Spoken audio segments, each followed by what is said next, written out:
प्रकाश की जो उस पथ को प्रदर्शित करे। लोगों को एक गुरु की जरूरत थी। यह दिव्य प्रकाश, ज्ञान की सर्वोत्तम ज्योति प्रज्वलित हुई पंजाब में।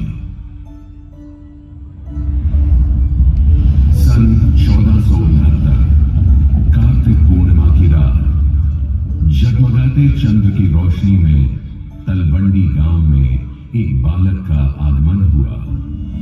श्री गुरु नानक देव जी का प्रकाश हुआ। उनकी आभा में शैशव से ही एक अनोखा तेज था। सन 1504 35 वर्ष की आयु में पवित्र काली बेल नदी के किनारे गुरु के रूप में उन्होंने पहले शब्द कहे। ईश्वर एक है, उनका नाम मात्र सत्य है, वही इस सृष्टि के निर्माता है। वे भय से मुक्त हैं, उनका नहीं है किसी से भय। ना कोई आकार, ना कोई मूरत, किंतु वे शाश्वत हैं। न जन्म न मृत्यु, वे साक्षात हैं, विद्यमान हैं, समय के चक्र से परे हैं। एक ओंकार सतनाम करता पुरख निर्वाण निर्वैर अकाल मूर्त अजूनी सेवा। यूं एक ओंकार सतनाम की शिक्षा दे उन्होंने निर्मल पंथ सिख धर्म चलाया। श्री गुरु नानक देव जी की इस ज्योति को 9 गुरुओं ने प्रज्वलित रखा।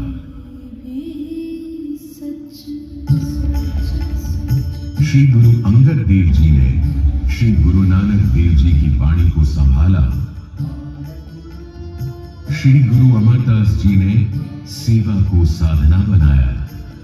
उन्होंने लंगर की पवित्र परंपरा को पंगत के रूप में जन जन के मन तक पहुंचाया।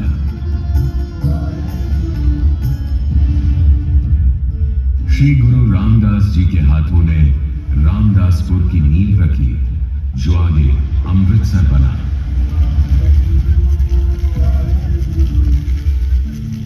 श्री गुरु अर्जुन देव जी ने सभी गुरुओं के ज्ञान को, सच्चे पथ को आदि ग्रंथ की रचना कर समाहित किया।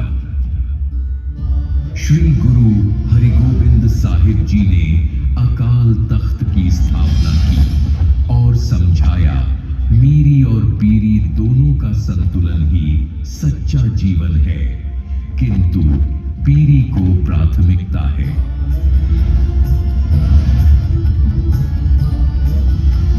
श्री गुरु हरि राय जी और श्री गुरु हरि कृष्ण जी ने करुणा, दया और सेवा को धर्म का आधार बनाया।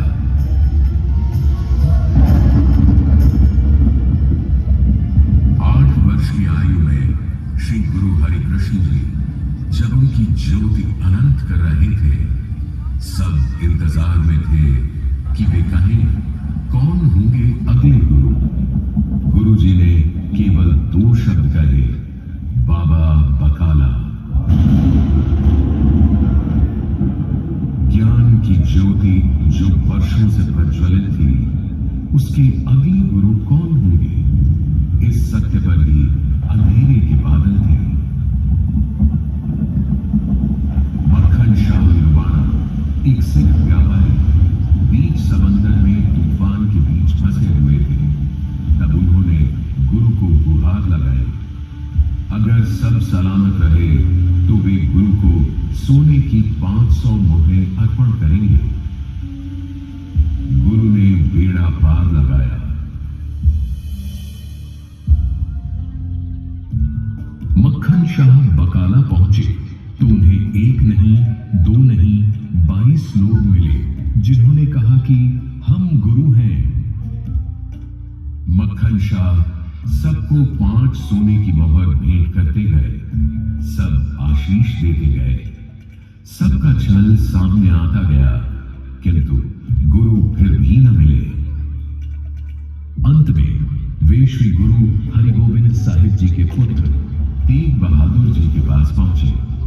मक्खन शाह ने 5 सोने की मोहर भेंट की। गुरुजी ने कहा, गुरु को सिक्कों का कोई मोल नहीं है, किंतु वचन तुमने 500 सोने की मोहर का किया था, और सच्चा सिख अपना वचन निभाता है। यह बात सुनते ही मक्खन शाह खुशी से झूम उठे, दौड़े और सबको कहा, गुरु लाधोरे, गुरु लाधोरे। 9वें गुरुजी मिले श्री गुरु तेग बहादुर जी, जिन्होंने मानवता और शहीदी की बेजोड़ मिसाल कायम की।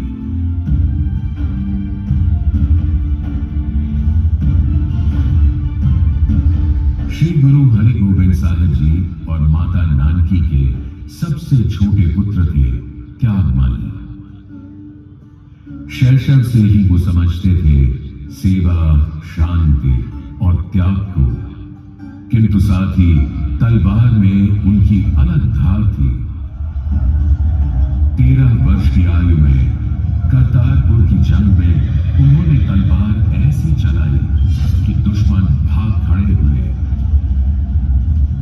श्री गुरु हरि गोविंद साहिब जी ने तब उन्हें उनके नए नाम से पुकारा, तेग बहादुर।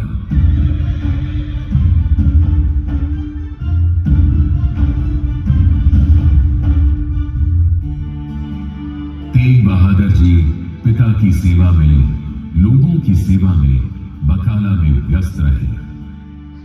वे गुरुओं की, ज्ञानियों की बातें आत्मसात करते रहे और वर्षों बाद बकाला में ही समस्त मानवता के कल्याण के लिए श्री गुरु तेग बहादुर जी ने उनका दिव्य प्रकाश लोगों को अर्पण किया।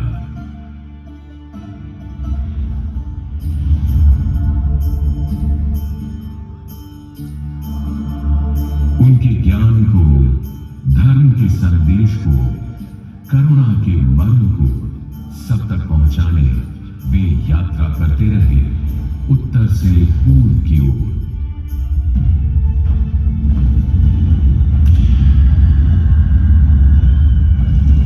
भारत देश में शांति का यह संदेश एक दमनकारी बादशाह को पसंद नहीं आया। बादशाह औरंगजेब, जिसे सहिष्णुता, संप्रभुता और धार्मिक स्वतंत्रता स्वीकार नहीं थे, उसका बर्बर फरमान था, सबको इस्लाम कबूल करा, जो ना माने उसे मौत के घाट उतारो। इस अमानवीय फरमान से चारों ओर कोहराम था। मदद के लिए चीख पुकार मची थी।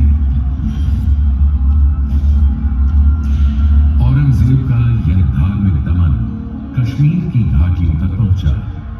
कश्मीरी पंडितों को प्रताड़ित किया गया, धर्म बदलने पर मजबूर किया गया।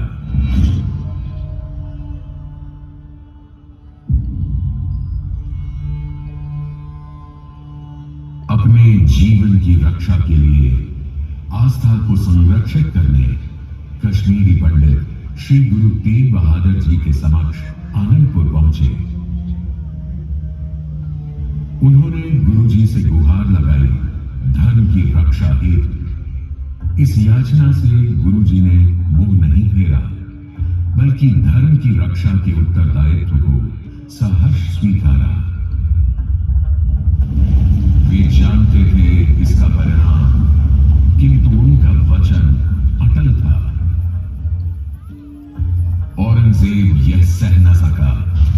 उसने गुरुजी को गिरफ्तार करने का हुक्म दिया।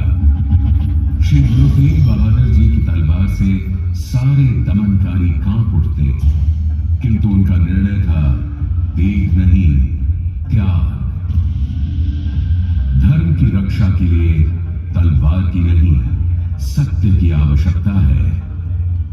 उनके 3 साथी, भाई मतिदास जी, भाई सतीदास जी और भाई दयाला जी के साथ गुरुजी को आगरा में गिरफ्तार कर दिल्ली लाया गया।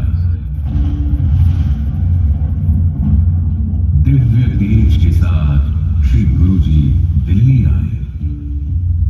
दानवी मन कहां उजाले को समझ पाते हैं, तेज को उसकी आंखें सह नहीं पाती।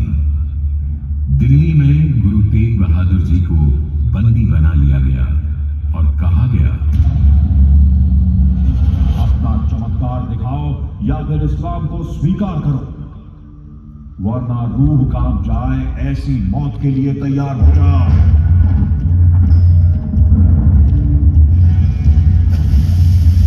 गुरुजी अडोल रहे।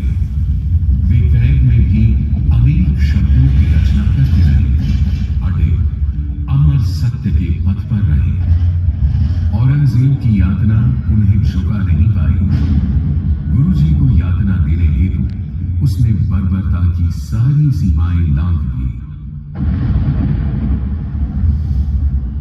11 नवंबर 1675 हजारों लोगों से भरे हुए चांदनी चौक में मुगल सल्तनत ने जघन्य कृत्य किया।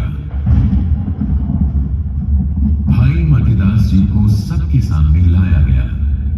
उन्हें इस्लाम कबूल करने के लिए विवश किया गया, किंतु वे स्थिर रहे। लकड़ी से बांधकर आरे से चीरकर उनके शरीर के 2 टुकड़े कर दिए गए। शहीदी के समय भी वे अडोल अपने मन में जपजी वाणी का पाठ करते रहे।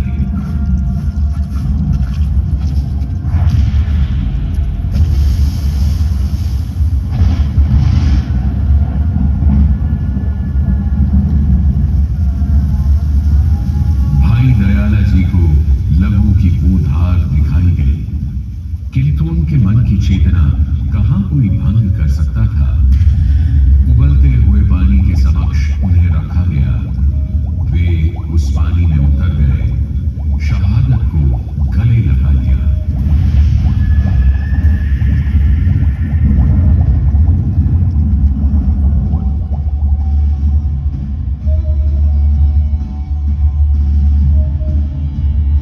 भाई सतीदास जी को रुई में लपेटकर आग लगा दी गई, किंतु वे स्थिर रहे।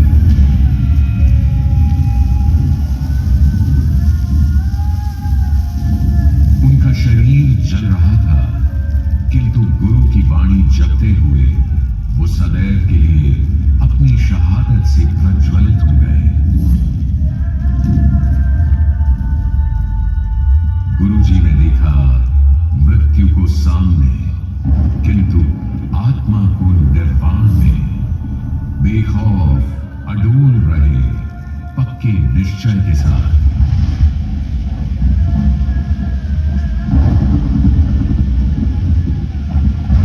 दिल्ली के चांदनी चौक में लाल किले के पास उनके शीश पर तलवार गिरी।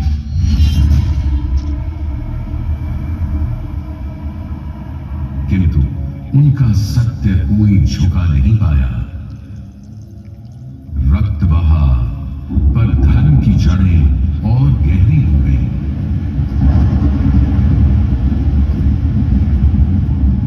श्री गुरु तेग बहादुर जी ने सहज भाव से शहादत स्वीकार की।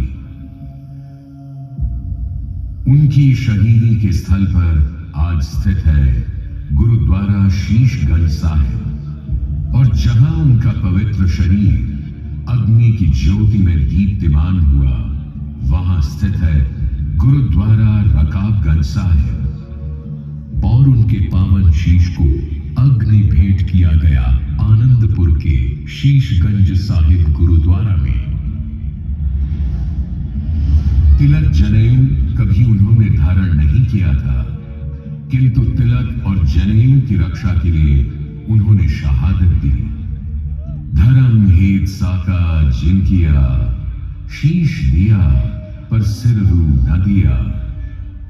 उनकी शहादत गुरु की ज्योति का अनंत विस्तार था, जिसका दर्शन हिंद के जन जन को, कण कण को मिला। वो ज्योति अब केवल ज्योति नहीं, वो अब थी हिंद की चादर। धन्य श्री गुरु तेग बहादुर जी।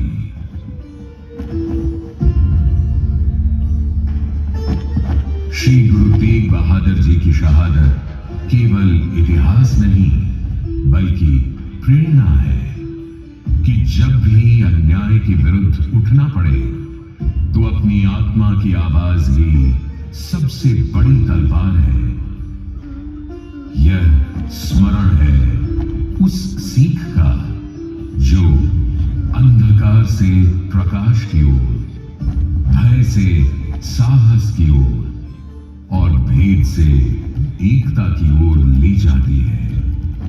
यह स्मरण है सिखों के समस्त मानवता के गुरु श्री गुरु तेग बहादुर जी का।